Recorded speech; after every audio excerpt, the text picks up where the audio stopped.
Alors, hier matin, j'ai pris quelques minutes pour parler des réparations qui se font actuellement, les travaux pour les travaux d'aqueduc qui se font sur la 3e avenue coin Saint-Jean-Baptiste et boulevard Taché. Là, bon, je pense que s'il y a quelqu'un qui n'a pas eu connaissance de ça, là, on a un petit problème. Maintenant, ce qu'on disait hier, c'est qu'il y a des gens qui aimeraient ça avoir plus d'informations de la part de la Ville. Alors ça, je ne sais pas si le message a passé. Je le souhaite ardemment que la Ville ou les responsables des travaux publics de la Ville puissent communiquer avec ces gens-là, savoir où on en est, où on est et où on s'en va, puis quand est-ce que tout ça va se terminer. Il y a ce qu'on a compris là, par certains appels de citoyens, c'est que les gens sont un petit peu tannés, on comprend, mais on n'a pas le choix, il faut les faire, ces travaux-là. Donc, c'est bien vivre avec, mais si on avait plus d'informations, peut-être que ça mettrait un petit plaster sur le bobo. Mais aussi, j'avais demandé, parce que je parlais du boulevard Taché, là, coin boulevard Taché et 3e avenue, là, où c'était, là, la circulation était très difficile. On rapporte des trous qu'il y avait sur la chaussée, là, parce qu'il y a un bout de chaussée qui a été brisé là, par les travaux. Un petit peu avant la 3e avenue, si on s'en va en direction ouest, là, et un petit peu avant, même chose de direction ouest. Mais pas hier, mais en fin de semaine, il y avait des trous, c'était épouvantable, c'était même difficile de circuler. Bien, hier matin, j'ai demandé aux gens de la Ville si c'était possible de donner un petit coup, de pouvoir gratter le chemin afin que ce soit plus carrossable. Ben merci, j'ai été entendu. Mais là, hier soir, quand je passais, parce que j'ai passé tard hier soir, à cause des fortes précipitations, les trous étaient revenus. Vous savez que la pluie, ça fait quand même du dégât. Alors, les trous étaient revenus et ce matin, je suis passé et encore là, on avait gratté le chemin. C'était déjà moins pire. Alors, merci aux gens de la Ville là, qui entendent notre message. Puis, c'est toujours constructif. Moi, je sais pas... Il y en a qui vont lever les bras en l'air, puis moi, c'est pas tellement dans ma philosophie.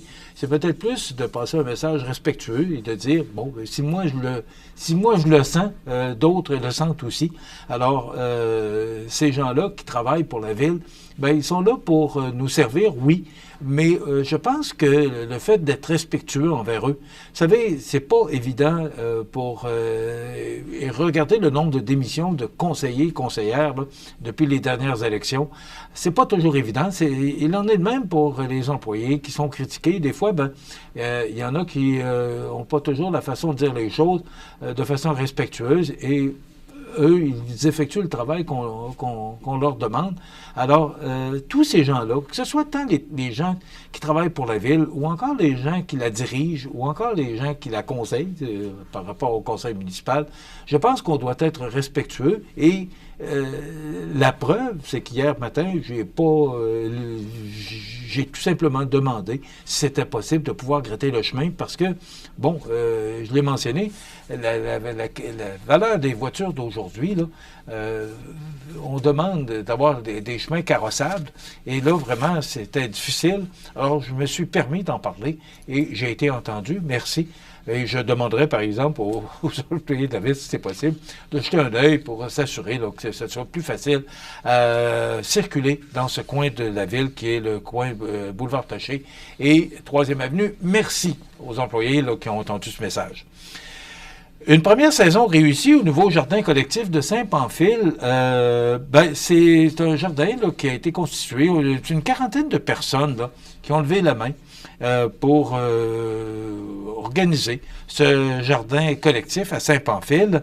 Ces gens-là venaient de tous âges, de 4 municipalités différentes, puis ils ont participé à 10 rencontres d'entretien et de récolte du jardin. Moi, ce que je retiens de ça, c'est qu'il y a 20 familles, 10 personnes seules, les Amis du CPE de Saint-Pamphile, la Maison de la famille de la MRC d'Ilet et le communaux frigo de Soupe aux boutons situé à Tourville qui ont pu bénéficier, en plus des gens, bien sûr, qui avaient participé à ce jardin-là, là, qui ont pu participer au partage là, des récoltes. Vous savez, on est en fin de semaine, c'est l'Action de grâce. Et ça a été justement constitué ça, c'est de souligner toutes les récoltes qu'on a. Vous savez, quand on regarde ça, on est quand même choyé dans notre coin de pays. Vous savez, quand on regarde ce qui se passe au Moyen-Orient, là, des fois, on peut se compter privilégié de pouvoir bénéficier d'autant de belles choses et de les apprécier aussi. En tout cas, c'est mon cas. Alors, je trouvais ça important de pouvoir en parler. C'est un communiqué de presse qu'on a reçu hier. Cette action qui favorise l'engagement des enfants dans la communauté est issue du plan d'action de l'éco-réussite de l'île-et-Sud. L'Alpaga de Saint-Pamphile et l'ABC des Hauts-Platons sont des partenaires qui ont mis la main dans la terre pour faire vivre cette initiative unique dans leur milieu. Donc, c'est une belle initiative. Bravo, félicitations. Ça se passe à Saint-Pamphile. Alors, les gens qui nous regardent de Saint-Pamphile, là, vous êtes de plus en plus nombreux parce qu'on entend parler. Alors, parce que depuis le 3 septembre, vous voyez les promotions là, qui disent que maintenant on est diffusé sur le cadre de Saint-Pamphile. Ben bravo pour cette belle initiative. Saint-Pamphile, une municipalité vivante, active, proactive, et vous savez, c'est pas la première fois que je l'ai dit.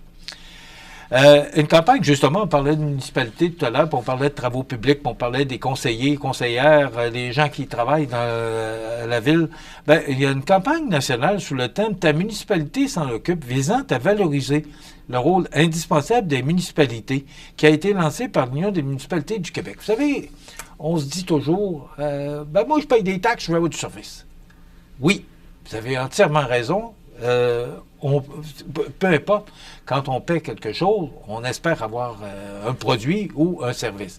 Alors, la municipalité, oui, bien sûr, on paye X dollars en taxes municipales et scolaires et on veut obtenir du service. Mais il faut penser aussi que ces municipalités-là, oui, sont à notre service, mais ils ont beaucoup de pain sur la planche et ils sont là pour servir les citoyens. Mais aussi, les municipalités contribuent à faire de leur milieu de vie des espaces où il fait bon vivre. Dites-moi qu'il ne fait pas bon vivre à Montmagny, là.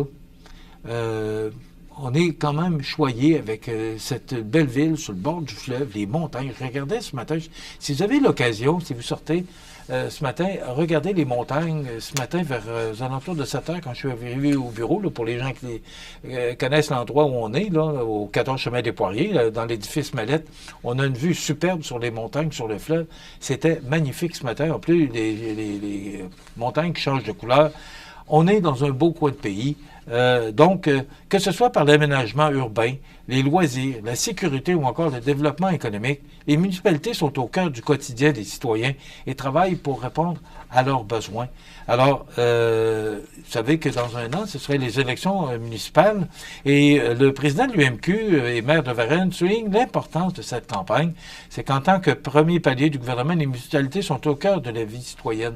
Alors, cette campagne témoigne de notre volonté de rappeler que chaque action municipale contribue à façonner un milieu de vie de qualité et nous voulons réaffirmer la place prépondérante des municipalités comme gouvernement de proximité. Et vous savez, quand on parle de gouvernement de proximité, les conseillers municipaux, conseillers et conseillères, là, ils sont là, ils font partie de notre vie au quotidien. On les rencontre sur la rue, en auto, ou peu importe à quel endroit. Ils sont près de nous. Alors que le député provincial ou le député fédéral, ben, ils vont siéger à l'Assemblée nationale ou à la Chambre des communes.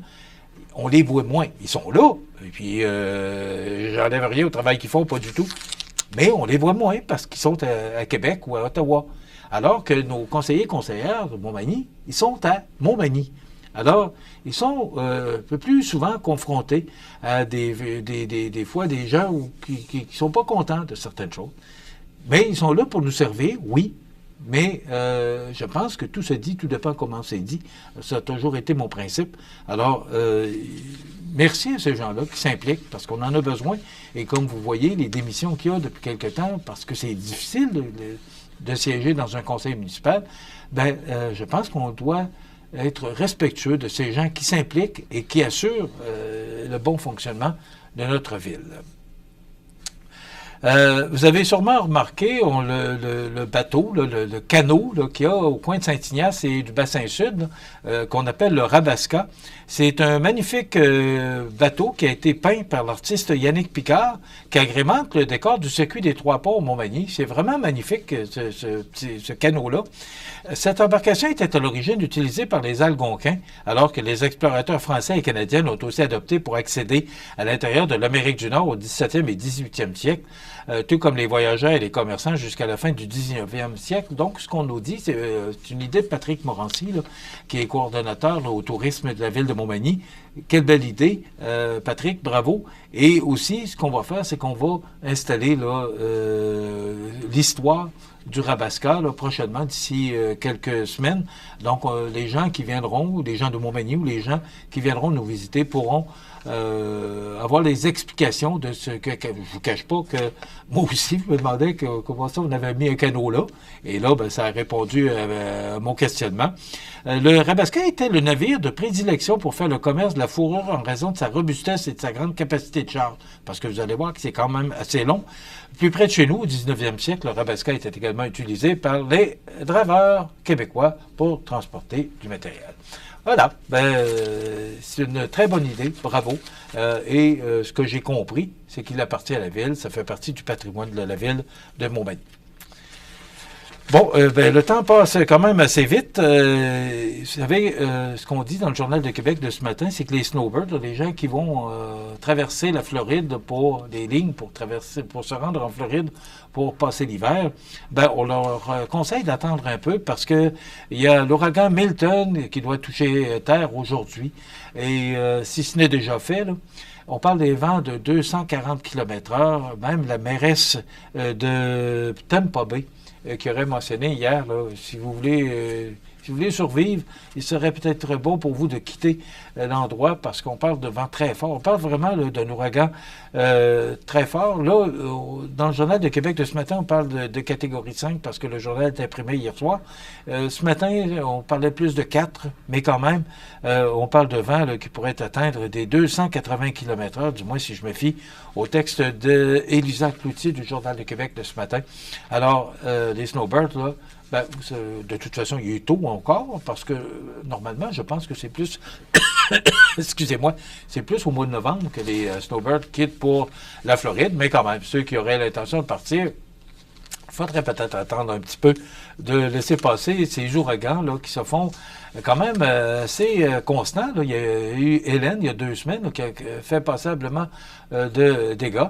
Et là, c'est l'ouragan Milton, qui doit toucher terre ce matin, si ce n'est déjà fait, là, je l'ai mentionné. Alors, c'est aujourd'hui là, qu'on devrait connaître là, les conséquences de cet ouragan.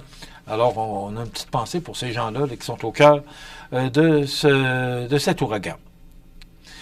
Vous savez que le gouvernement du Québec avait institué il y a quelque temps là, une formation pour... il y a une pénurie de main-d'œuvre, là, c'est partout, c'est dans tous les domaines, mais particulièrement en construction. Et le ministre Boulay, qui est le ministre de la formation, attendez un petit peu, là, j'ai un blanc de mémoire, mais quand même, avait institué là, une formation. Donc, on payait les élèves 750 $ par semaine pour aller à l'école, puis aller chercher un certificat pour être capable de faire de la construction, de la plomberie, de l'électricité, peu importe. Et là, on se rend compte là, que seulement le quart des élèves sont sur les chantiers. Et ça, c'était dans le Journal de Québec d'hier. Mais dans le Journal de Québec de ce matin, on dit que des diplômés n'arrivent pas à se faire embaucher. Hier, moi, je voulais vous en parler puis vous dire, mais voyons donc, encore une histoire de formation, là, parce que vous savez que les préposés aux bénéficiaires, là, qu'on donnait 50 000 $ de salaire à ces gens-là pour qu'ils suivent une formation, leur donner 10 000 $, puis après ça, 50 000 $ par année, si ma mémoire est bonne. Ça n'a pas été le succès espéré, mais quand même, on a eu plus de monde que si on n'avait pas passé à l'action. Alors, je ne suis pas négatif, là, mais là, je vois le quart des élèves qui sont sur le chantier. Et dans le Journal de Québec ce matin, sous la plume de Daphné Dion-Vien, qui avait écrit le texte d'hier, bien là, ce qu'on apprend, c'est que des diplômés qui ont été payés 750 $ par semaine pour suivre une formation accélérée en construction n'arrivent pas à se faire embaucher. Et même, il y a des gens qui disent, dans ce texte-là, il y a des gens qui sont prêts à voyager 1 heure pour avoir du travail dans le métier qu'ils ont été formés, mais ils n'arrivent pas à se faire embaucher. Je ne comprends pas. J'ai bien de la misère à comprendre. Comment ça? Les employeurs qui demandent d'avoir de l'aide pour trouver de la main-d'œuvre, parce que vous savez que s'il manque de main-d'œuvre, bien, il y a des services qu'on n'est pas capable d'offrir. Donc, les entreprises disent, bien là, je suis pas capable, je manque de main-d'œuvre, ou si tu veux m'attendre, bien, on va y aller dans 2, 3, 4 mois, parce que j'ai pas la main-d'œuvre nécessaire. Alors, le ministre Boulay, qui a entendu cet appel-là des entrepreneurs, a dit, OK, on va former des gens, on va inciter ces gens-là à s'inscrire à une formation pour la construction, et ça va donner où ça va ouvrir probablement ou aider les besoins en main-d'œuvre dans la construction. Et là, c'est un représentant syndical qui dit que l'initiative de Québec est mal ficelée. Moi, j'entends le syndicat, mais j'aimerais ça entendre les entrepreneurs. Pourquoi est-ce qu'on a réussi à combler certains besoins? Parce que ça fait quand même 3 ou 4 ans là, qu'on parle qu'il y a une pénurie de main-d'œuvre. Et moi, ce qu'on me dit comme information, dans tous les domaines, dans tous les secteurs d'activité, là, que ça commence à se résorber, qu'on commence à voir pas mal les gens qu'on veut. Il y a l'immigration qui nous a aidés, bien sûr, mais le taux de chômage, là, qui est tout près de 3 % je pense, dans la capitale nationale, je ne sais pas, puis je dirais pas l'âge. Alors, ce qu'on dit, c'est que les gens travaillent et on aurait comblé nos besoins, mais, vous savez, seulement le quart des élèves sur le chantier hier, des diplômés n'arrivent pas à se faire embaucher aujourd'hui. On parle également la France, le Brésil et la Finlande qui font dîner les élèves. On dit qu'une majorité de Québécois sont d'avis que les écoles devraient offrir gratuitement le repas du midi à tous les enfants du primaire et du secondaire. Je vous dirais que je suis vraiment pas en désaccord avec ça, mais il faudrait peut-être couper dans d'autres services parce que est-ce qu'on a les moyens de se payer ça? Ben, moi, je suis entièrement en faveur de ça pour que les enfants mangent et n'aient pas à l'école le ventre vide. Mais est-ce qu'on a le moyen de se payer ça ou il faudrait peut-être couper ailleurs? Parce qu'avec 11 milliards de déficit, là, il faut peut-être y penser sérieusement avant de passer à cette action-là, mais entièrement, les enfants doivent manger. Ça, c'est, on n'en sort pas, c'est vraiment réel, mais on ne peut pas tout avoir le beurre et l'argent du beurre. C'est ça qu'on dit, c'est l'expression. Voilà, ça complète notre émission. Demain, on aura notre chronique culturelle avec Cynthia Lamontagne et on reçoit Maxime Dionne avec les mascottes parce que le Festival de Loi-Blanche débute jeudi. Je vous souhaite une excellente journée. À demain.